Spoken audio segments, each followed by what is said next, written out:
Jodak magweng' ma Irondi mantiere kaunti ma Kisii wacho ni gidak gi luoro kaluore gi weche mag stima mokalo e utegi ma giwacho ni nyalo hinyo ngimagi.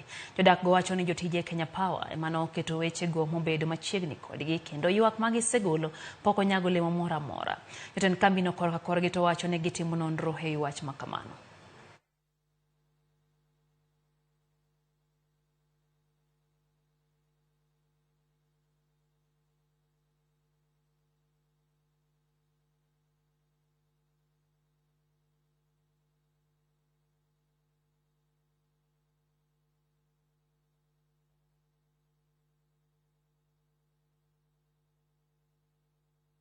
Wakati hii stima iliwekwa hapa, hakuna mtu aliconsult sisi kwa sababu si iko karibu na nyumba. Nyumba ilikuwa hapa, ile ni choo.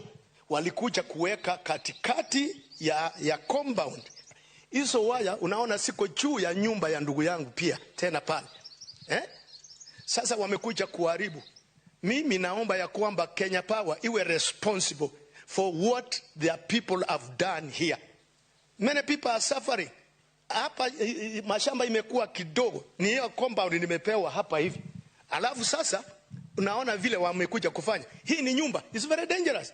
Hizi waya zikianguka hapa zinaweza kuua watu hapa. Zile waya zikiangukia ile nyumba watu watakuwa hai kweli. Sasa wamefikia mahali mpaka wanakata nini? Wanakata ndizi eti iziguze waya ya stima.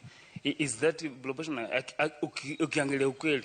Is that proportional? Why ya stima inaweza nini ndizi ya nini ng'ombe ya ndizi inaweza fika kwa ya stima?